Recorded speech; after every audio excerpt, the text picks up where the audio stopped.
अस्सलाम वालेकुम, welcome back to another video of supreme travel connections. आज हम बात करेंगे one of the beautiful country in Asia to visit Nepal के बारे में। नेपाल एक बहुत ही खूबसूरत तरीन मुल्क है। वीज़ा बड़ी आसानी से आपको मिल जाएगा अगर आप टूरिज्म के लिए जाना चाहते हो या पर अगर आप अपनी ट्रैवल हिस्ट्री मेंटेन करना चाहते हो तो विजिट के लिए बहुत ही ब्यूटीफुल कंट्री है। वीज़ा बड़ी आसानी से मिल जाएगा।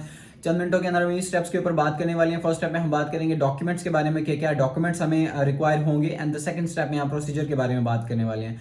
सो आगे बढ़ने से पहले चैनल को जरूर सब्सक्राइब कर लें, एंड इट इज़ रिकमेंडेड कि आप पेन एंड पेपर ले लें और डॉक्यूमेंट जो मैं आपको बताऊं वो आप नोट डाउन कर लीजिए ताकि कोई डॉक्यूमेंट आप मिस आउट ना करें, ताकि आपको वीज़ा एप्लीकेशन के दौरान किसी किस्म का मसला ना आए। और अगर आपके कंप्लीट डॉक्यूमेंट होंगे, अगर आप प्रॉपर डॉक्यूमेंट लगाएंगे तो आपका वीज़ा गारंटेड है, आपका वीज़ा इंशाल्लाह आ जाएगा। लेकिन अगर कोई डॉक्यूमेंट मिस आउट हो जाता है तो उस सूरत में आपको परेशानी सामने आ सकती है। तो इट इज़ रिकमेंडेड कि आप पेन एंड पेपर लेकर डॉक्यूमेंट नोट डाउन करते जाइए।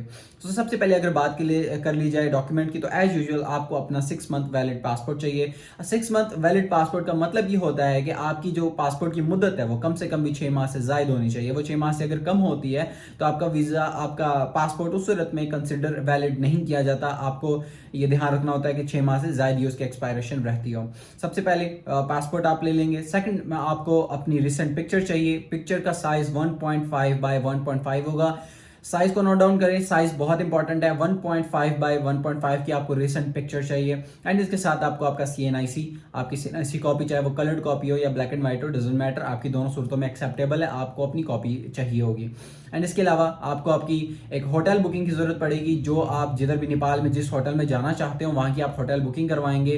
होटल बुकिंग करवा लें या रिजर्वेशन करवा लें, दोनों सूरतों में एक्सेप्टेबल है। आप होटल की बुकिंग लेंगे, एंड इसके अलावा आप क्या करेंगे, साथ अपना फ्लाइट की रिजर्वेशन भी ले लेंगे। फ्लाइट जिस भी आपने फ्लाइट के ऊपर जाना हो, जिस भी आपने दिन जाना हो, आपकी उस दिन की फ्लाइट रिजर्वेशन होनी चाहिए कि मैं फला दिन जो है यहाँ से फ्लाई करूंगा, तो वो आपके डॉक्यूमेंट के अंदर मस्ट अटैच हो जाएगी।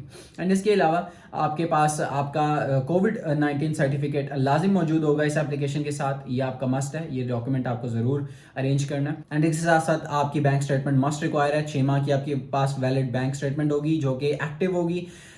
6 माह से active in and out transaction उसकी देखी जाएंगी, तभी वो वैलिड कंसिडर होगी। ऐसा नहीं कि आजकल परसों में आपने उसमें फंड्स डलवाए हो तो उस सूरत में वो वैलिड कंसिडर नहीं होगा। तो इस चीज़ का ध्यान रखिएगा कि आपकी बैंक स्टेटमेंट 6 माह वैलिड बैंक स्टेटमेंट हो। तो ये थे डॉक्यूमेंट्स। इन डॉक्यूमेंट्स को अरेंज करने के बाद सेकंड स्टेप में आपको बता देता हूँ कि आप प्रोसीजर किस तरीके से होगा। प्रोसीजर इस तरीके से होगा कि सबसे पहले आप अपनी एक एप्लीकेशन फॉर्म फिलअप करेंगे। एप्लीकेशन फॉर्म फिलअप करके आप कर देंगे उसको कंप्लीट करने के बाद नेपाल की तरफ से आपको एक मेल रिसीव होगा। उस मेल में कंफर्मेशन होगी कि आया आपका अप्रूव वीज़ा हुआ है या रिजेक्ट वीज़ा हुआ है। अगर तो अप्रूव हो जाता है तो आप एम्बेसी जाएंगे, जो भी हम सेलेक्ट एम्बेसी करेंगे, चाहे वो कराची कॉन्सुलेट में कर लें या इस्लामाबाद कॉन्सुलेट में कर लें, हम अपनी जो भी करीबी एम्बेसी है वो उसको सेलेक्ट किया होगा हमने, तो हमें करीबी एम्बेसी में अपना पासपोर्ट लेकर जाना है और वहाँ से स्टैंप करवाना है। तो ये था प्रोसीजर। अब इसको डीप थोड़ी डिस्कशन ले जाते हैं कि किस तरीके से हम करेंगे। सबसे पहले आपको डिस्क्रिप्शन में एक लिंक मिल जाएगा जो कि नेपाल वेबसाइट का लिंक है, ऑफिशियल उनकी वेबसाइट है। आप उस लिंक को फॉलो करेंगे। लिंक को फॉलो करने के बाद आपके सामने टूरिस्ट वीज़ा का जो फॉर्म है वो ओपन करना है आपको। टूरिस्ट वीज़ा फॉर्म ओपन करने के बाद आपको बुनियादी तमाम अपने जो डिटेल्स हैं वो आपको फॉर्म में फिलअप कर देनी है। फॉर्म फिलअप करने के बाद आपको उसके साथ साथ ही अपने जो भी डॉक्यूमेंट्स मैंने आपको बताए, पासपोर्ट पिक्चर, आपकी बैंक स्टेटमेंट, होटल रिजर्वेशन, ये तमाम जो डॉक्यूमेंट है आपको अपनी एप्लीकेशन के साथ अटैच करके सबमिट करना है। उसके बाद आपको रेगुलर बैंकिंग कार्ड से अपना फी पे करनी है, चाहे वो क्रेडिट से करें, वीज़ा जिससे भी करें। आपको फी पे करने के बाद आपकी एप्लीकेशन कंप्लीट हो जाएगी। नेक्स्ट 2 डेज के अंदर आपको एक कंफर्मेशन मेल रिसीव होगी। कंफर्मेशन मेल रिसीव होने के बाद क्या आपकी एप्लीकेशन इन प्रोसेस हो चुकी है, नेक्स्ट 2 डेज से पहले रिसीव हो जाएगी। उसके बाद 1 हफ्ता या 2 हफ्ते के अंदर आपको रिस्पॉन्स आ जाएगा कि आया आपका वीज़ा अप्रूव हो चुका है या फिर वो खुदा न खास्ता आपका जो है रिजेक्शन के अंदर जा चुका है। तो इट इज़ लाइक इम्पॉर्टेंट कि आप अपने डॉक्यूमेंट को पूरा रखें। अपनी जो फॉर्म फिलअप करते वक्त अपनी इंफॉर्मेशन का ज़रूरी ख्याल रखें कि वो कंप्लीट हो। वो रीचेक कर लीजिएगा अपनी एप्लीकेशन को, कोई किसी किस्म की मिस्टेक ना हो, ताकि आपको किसी किस्म का मसला दरपेश ना आए। अगर आपकी इंफॉर्मेशन गलत हो जाती है किसी किस्म की, अगर आपका वीज़ा इशू हो जाएगा तो वो वीज़ा वैलिड कंसिडर नहीं होगा, आप उस पर ट्रैवल नहीं कर सकेंगे।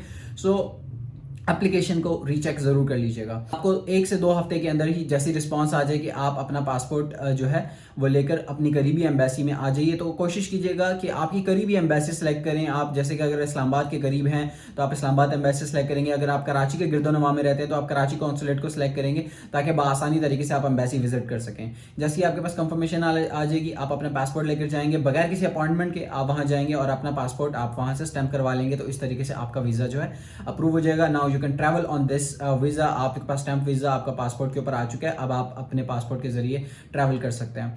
सो बहुत ही आसान तरीका था, किसी किस्म का कोई मसला नहीं आएगा अगर आप डॉक्यूमेंट्स पूरे रखेंगे, अगर आपका प्रोसीजर ठीक होगा। फिर भी किसी किस्म का आपको मसला पेश आए तो 24/7 you can contact to us. आपको हमारे नंबर्स डिस्क्रिप्शन में मिल जाएंगे, आप कभी भी हमसे कॉन्टैक्ट करें। गाइडेंस लेनी हो या सर्विसेज लेनी हो, आपको किसी भी तरीके की हेल्प चाहिए हो तो आप हमसे कॉन्टैक्ट कर सकते हैं। तो थैंक यू सो मच जी, आज के लिए बस इतना ही। इंशाल्लाह चैनल को जरूर सब्सक्राइब करें, आइंदा मिलेंगे किसी और वीडियो में। थैंक यू सो मच, अल्लाह हाफिज़।